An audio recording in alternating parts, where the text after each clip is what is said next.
Hello everybody, welcome to ApexTV.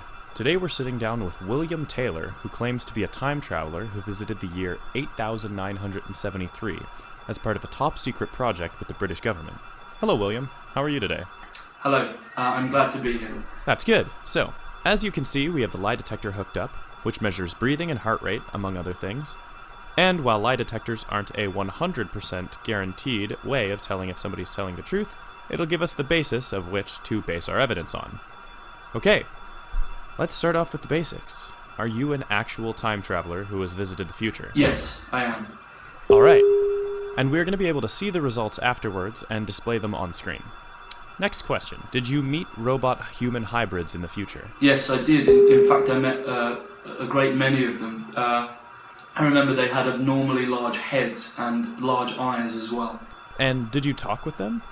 I did, yes. I spoke to them for quite some time, and they told me that they lived forever. And they also didn't seem too surprised that I was there, which led me to believe that time travel was quite a commonplace thing at that period of time in the future. Did they colonize other planets other than Earth? Yes, they had. Okay, and you also said on a separate occasion you time traveled to the year 3000 and back. Is this true? Yes, I time travelled to the future on multiple occasions during my work with the British government. My trip to the year 3000 was quite a bit different than my trip to the year 8973, where the latter could only be likened to a utopia. The trip to the year 3000 was a trip to a place where I don't think I'd want to be for too long. The sky was completely red. There was pollution everywhere, and I didn't see a single person during the trip. The base level where I was situated was completely empty. Thick pollution and smog up in the air, and through that smog I could see the lights of some sort of flying transportation, but I did pick up on my radiation meter that there was quite a bit of radiation in the air, so I had to get back into my time travel machine quite quickly and exit it quite abruptly as well. So, you time traveled using a machine? Yes, I travelled in a spherical machine that is so small it only fits one single person, and it's encased in a thick layer of lead to protect from radiation. Okay, so how does time travel work? The way the scientists that I worked with explained it to me was that we live in a simulation. In fact, every universe is a simulation, and that I would be sent to the fourth dimension, and then from there I would enter another universe with a different time. Now, this was in the early 2000s, and time travel technology was up to a point where they could pinpoint a specific year and travel to that. Alright. And how exactly did you get involved in time travel? Well, like I said, it was through my work with the British government. I started in a low-ranking position, but over the time I was there, I gained the respect of my superiors and was able to rise through the ranks until I was offered a job at the British Intelligence Agency. Now, when that happened, a lot of things changed. I was very abruptly led into a small dark room where I was made to swear that I wouldn't tell anyone or leak anything about the jobs that we were doing. But now I see it as my moral responsibility to tell the public what I experienced and what's going on. And I think that this will benefit the public to know such things like there are plans on releasing time travel as a technology to the public in the year 2028. I think it would be beneficial for humanity to know and understand that fact. Are you putting yourself at any risk for coming forward with your story? No, I should be okay. Okay, well, that's good. We have interviewed many other people claiming to be time travelers. Do you know if they're telling the truth? Yes, they would be, the majority of them at least, as time travel was first successfully accomplished in 1981. Okay, but many of their stories are contradicting. Well, how is this possible? This comes from that explanation that the scientists gave me. There are an infinite number of universes, so many of these time travelers have in fact travelled to different universes, and with different universes there comes different stories and contradicting stories and experiences. But as I said, I believe that this technology should be released to the public. I think we would be able to do good moral things if this technology was opened up and explained to a public forum. Isn't that what the government is already doing? Yes, but I think if it was released to the public, there would be commercial applications, and there would have to be a sort of strict set of laws integrated with that technology so as to avoid people behaving badly or creating a paradox. So paradoxes do exist? Yes, but not in the way most people think they do. A paradox would only be caused if something drastic was to happen. Like a mass murder or things like that. Small changes like talking to different people and things like that don't really change anything. So, what kind of changes would cause a paradox?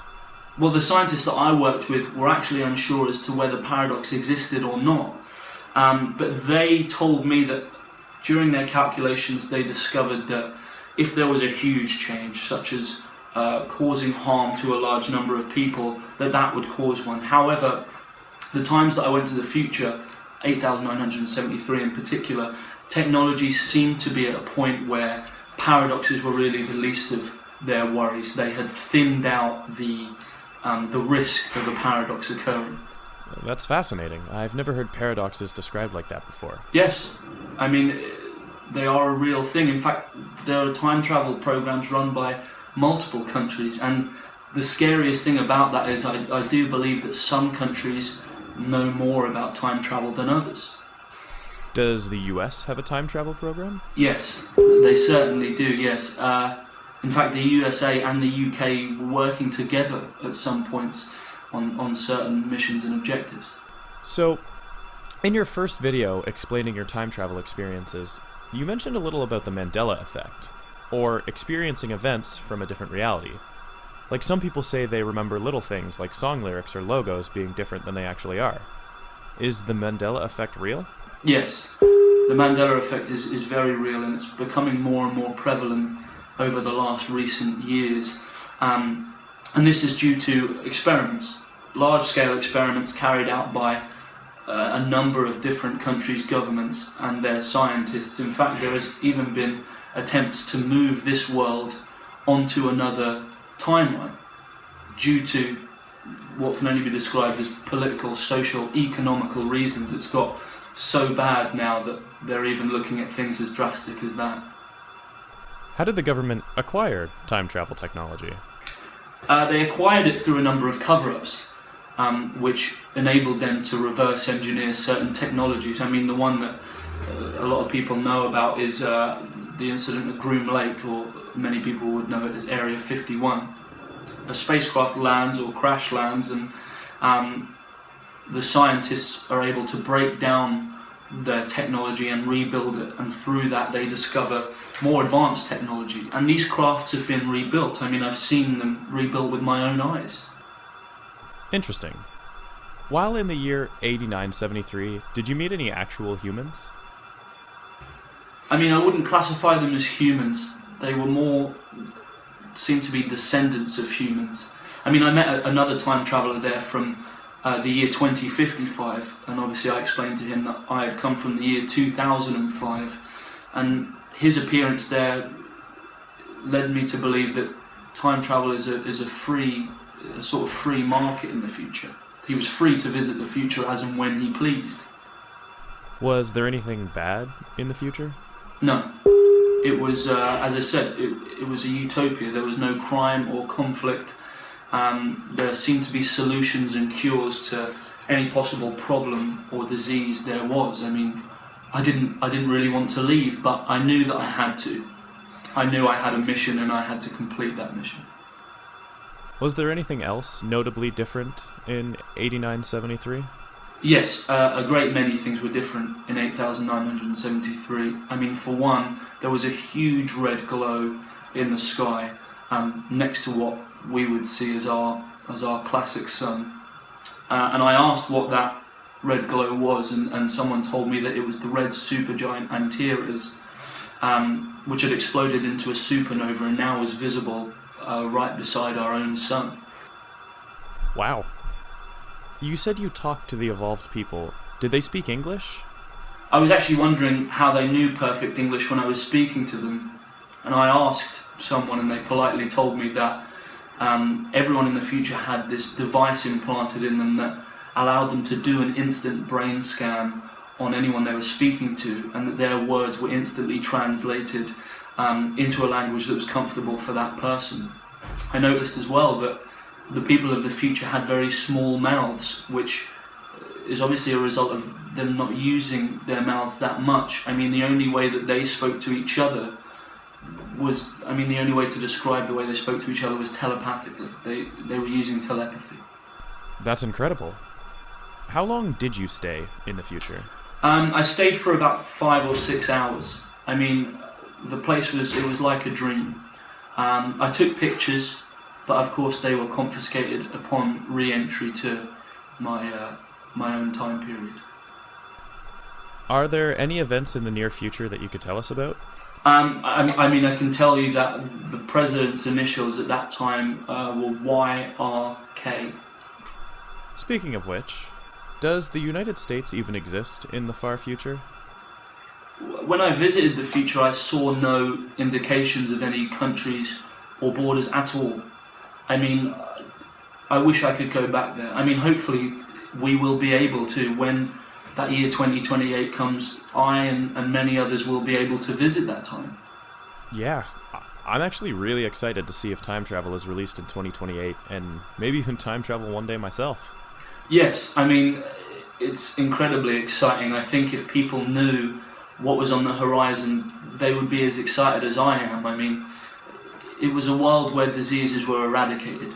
It was a world where advancements such as mind upload technology and even sentient AI, sentient artificial intelligence, were commonplace. I mean, it was an incredibly exciting time to be a part of, and it's incredibly exciting to think that those things are in the future. Could you tell us when? I mean, the things I've spoken about just then will happen in the next few decades. Could you give an exact year?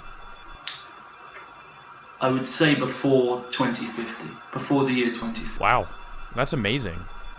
Well, I want to thank you so much for doing this. I appreciate you having me on. I appreciate someone helping me to spread this story. I mean, people need to know about these things. We need to be able to move into the future together without any secrets being kept, and with these technologies and advancements being something that we're all a part of. Is there any last thing you'd like to tell the public? Keep innovating.